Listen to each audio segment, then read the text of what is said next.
Since the dawn of Formula One, there have always been drivers and teams dominating seasons, leading to intense rivalries between teammates and regulation changes by the FIA, everything to keep the sport exciting for fans. The 2015 season would be the start of a problem nobody expected: Max Verstappen. Max started his F1 career with controversy. Everybody knew he was good, but nobody thought that the leap to F1 without the needed single-seater experience was a smart idea. Everyone except Red Bull. After a successful career in karting, where he practically dominated wherever he went, the energy drink brand set its sights on this young Dutch prospect, son of former Formula One driver Jos Verstappen. With less than a year of experience in Formula 3, where Max continued to rack up victories just as he did in his karting days, Red Bull made the surprising announcement that they would promote him to Formula One for the 2015 season, with Toro Rosso at just 17 years old.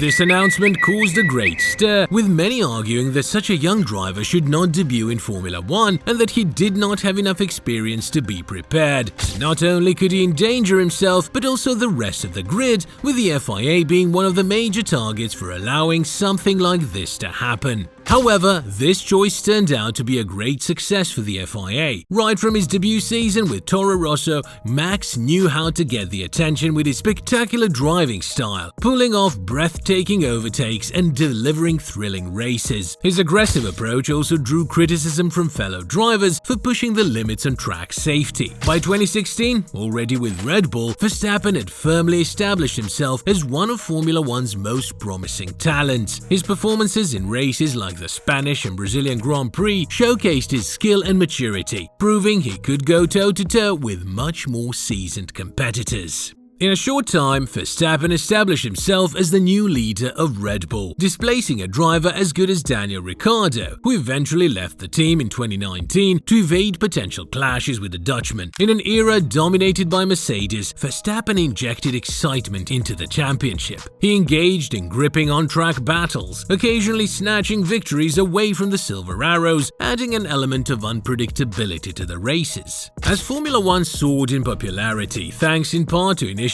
like Drive to Survive and changes implemented by Liberty Media, Verstappen emerged as the hero poised to break Lewis Hamilton and Mercedes' stranglehold on the sport. Anticipation ran high for the 2021 season, promising a revamped Formula One with smaller cars, reintroduction of ground effect, and tighter racing, with everyone eagerly watching to see what would happen, hoping it would provide opportunities for great drivers like Verstappen, Leclerc, or Norris to shine. However, the onset of the pandemic had to delay the introduction of this new era of Formula One by a year, with another year using the old regulations that had been in place since 2017 and had greatly benefited Mercedes. However, a couple of changes here and there in the 2021 regulations turned what everyone took for granted as a traditional season into a climax, with a season filled with controversy, extraordinary skill, and a nail-biting, unforgettable finale. It was the season all of F1's new fans were hoping for. Thanks to these small changes, Red Bull was able to catch up to Mercedes, and Verstappen seized the opportunity to challenge none other than Lewis Hamilton for the championship.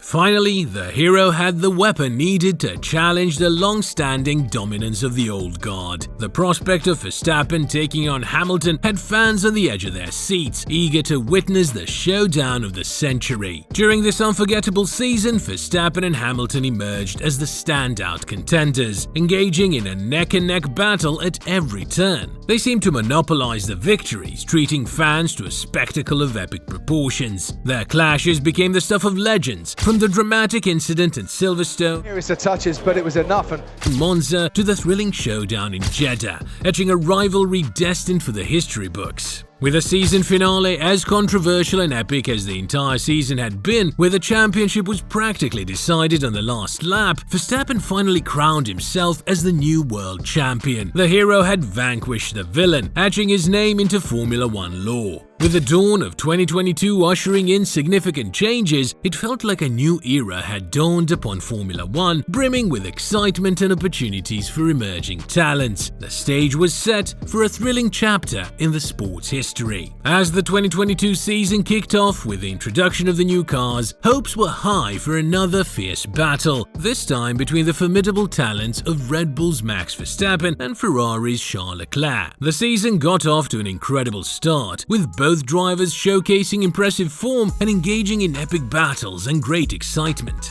But the hope for another spectacle was soon washed away. As the races progressed, Ferrari began to lose pace and make some mistakes, both by Leclerc himself and by the team, while Verstappen and Red Bull grew stronger and maintained their consistency.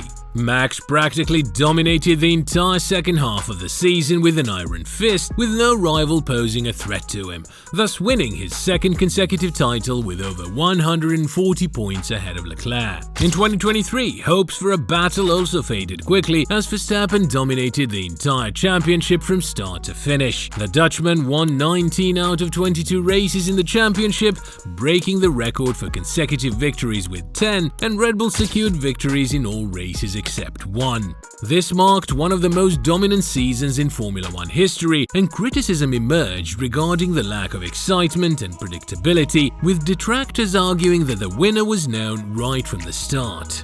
The beginning of 2024 is unfolding much like 2023, with Max Verstappen and Red Bull once again asserting their dominance, leaving the rest of the grid trailing far behind. The hero arrived, dethroned the old villain, and now seems to have taken on the role of the new antagonist. It seems that F1 has a Max Verstappen problem. What incentives do fans have if they already know in advance who is going to win? Right now, it feels like everyone's just waiting for Verstappen to secure his fourth consecutive championship, with the only real competition being for second place. Unlike other dominant eras, such as Hamilton's with Rosberg challenging him, or McLaren-Honda's epic battles between Senna and Prost, Verstappen lacks a teammate who can truly push him to the limit. Whether it's Gasly, Albon, Perez, or any other name, none have come close to challenging the Dutchman, so it's hardly a contest between two drivers. Similarly, the regulations don't seem to have any effect on Max's performance, so the field does not get closer to him. While there's certainly a battle raging among the midfield teams, none of them come close to challenging Red Bull and Verstappen. Sure, there might be some decent scraps for the lower podium places, but who's really interested in that when we could be witnessing an epic duel for the top spot? Verstappen's dominance is so absolute that TV coverage barely even bothers showing him during the race, except at the start and the finish. It's not just boring for the viewers, but even for the man himself.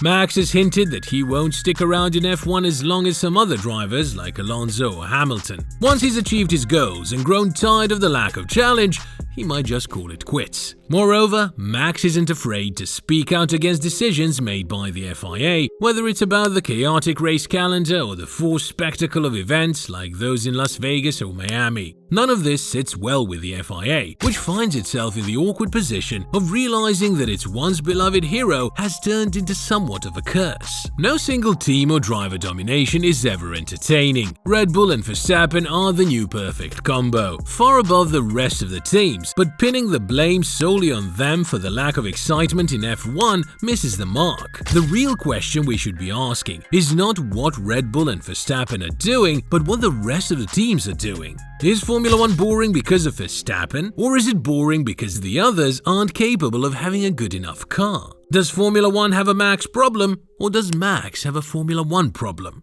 Why is none of them even narrowly capable of beating them? With all the resources in the world, why haven't teams like Ferrari, Mercedes or McLaren built competitive cars for years? Dominance has always been part of Formula One, and the reality is that it has always been this way. Do you remember the 1992 season where Williams and Mansell dominated from start to finish, just like Schumacher did in his era, or Fangio, or the McLaren Honda of Senna and Prost, who won 15 out of 16 races in 1988 and with 1-minute leads? The reason why Verstappen's dominance may feel different is that it's a driver dominating, not the team. Perez is challenged by other teams, but Verstappen seems untouchable. Add to that the fact that there are more races per year now, which means more opportunities for Verstappen to win and further solidify his dominance. Couple that with the exceptional reliability of F1 cars today, and you've got a level of consistency that might be unprecedented. But hey, don't hate the player, hate the game. It's not Red Bull's or Verstappen's fault, and perhaps the focus should be on other aspects, such as the rules or the other teams, and asking questions like, are the 20 Formula 1 drivers really the 20 best drivers in the world? Where are other teams putting their money and resources? Are the current circuits exciting? At the end of the day, Formula 1 is what it is, an engineering challenge. It's a championship for engineers, brands and constructors, where drivers have the honor of claiming the glory. It's a championship of cars. There will be years of greater equality, like 2007, 2010 or 2021, and others, like these recent ones, of overwhelming dominance, but Formula 1 is a sport of cycles and dominance, of instability and stability. It can be frustrating, but Formula 1 is this. Do we want a Formula 1 where the best of the best compete like Verstappen and Red Bull, or a competition where all cars are equal and there is excitement?